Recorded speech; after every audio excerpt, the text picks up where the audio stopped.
Hello and welcome to the recap of Season 2, Day 1 of the Rekef League.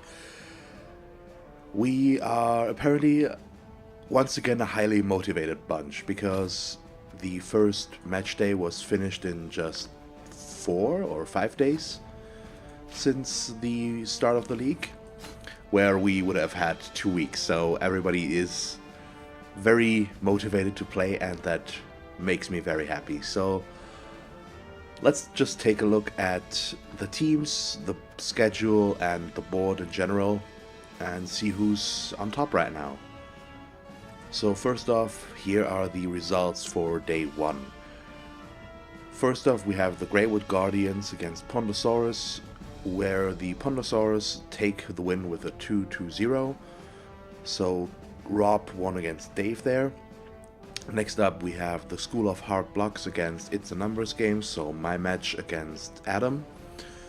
And I managed to pull out a win there. It was a really close match, but I'm happy how this turned out. Next up, we have Trailer Trashed against Avenge Orcs. Here the Orcs took the win with 2-0, and they did some damage to the Dwarves. We'll get to that in a moment. And we also have the Longfinger Jacks, who tied against Team Fortress 3, so yeah, a pretty mixed bunch so far. We have 3 wins and 1 drawn match. Okay, so I don't think we can take a look at the teams from over here, exactly. So let's go through them real quick and see if we can see something. So the Pondosaurus will have a missing player next turn, but aside from that, everybody is leveling up. And I think Rob will be a big threat here. Again, he wants to defend his title, and we'll have to wait and see if he manages to do that. Next up, we have my team. I did lose another lineman, and we also have one that is missing his next game, but I was able to buy my first catcher, so we've got some progress there. I'm still down to 10 players, 9 for the next match, so I'll have to deal with that, but there is at least a little bit of development there.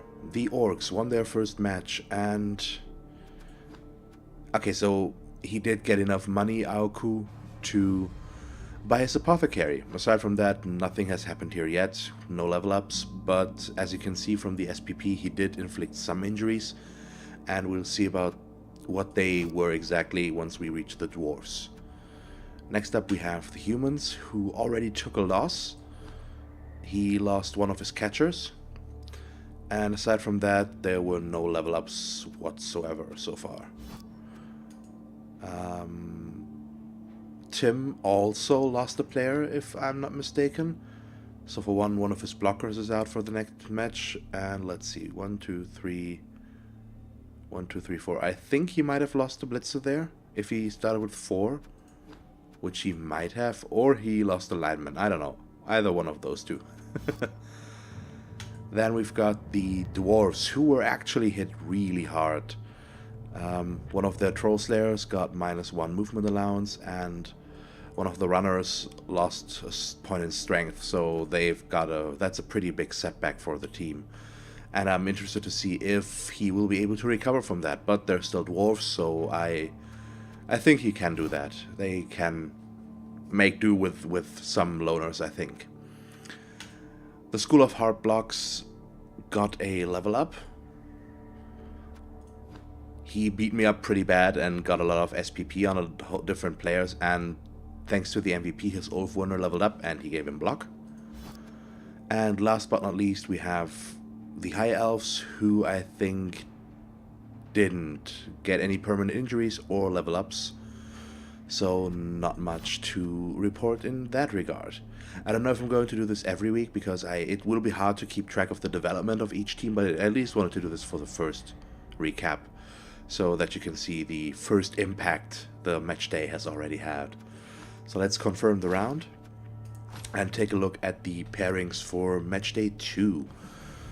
So first up, we have my match against Dave, so Wood Elves against High Elves. Then we've got Avenge Orcs against Pondosaurus, so Orcs against Lizardmen. Team Fortress 3 against the School of Hard Blocks, which will be humans against Norse, and last but not least, Longfinger Jacks against Trailer Trash, so Bretonnian against Dwarfs. Makes sense. And let's take a look at the leaderboard as things are standing right now. We have Avengorks on in the first place, followed by my team and then the Lizardmen.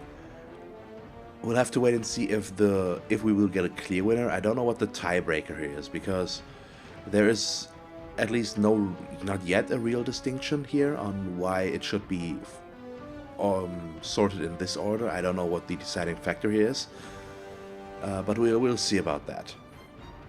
So, at least for the moment, things are pretty evenly divided, and we'll have to wait and see. I assume after match day 2, the leaderboard will already look a lot more diverse, but we'll have to wait and see about that. So, this was the recap for match day 1, and I hope we are all having fun so far, and that you'll tune in for the recap of match day 2, and you watch the matches, of course, or at least the matches you can watch, so Dave's and mine. Yeah, from both perspectives, of course. So that's it for this recap. I hope you enjoyed it. If you did, please leave a like and a comment. Tell us what you think about the league, what you would like to see maybe. And yeah, that's it, I guess. So as always, thanks for watching. I hope that you tune in next time, and have a nice day. Bye.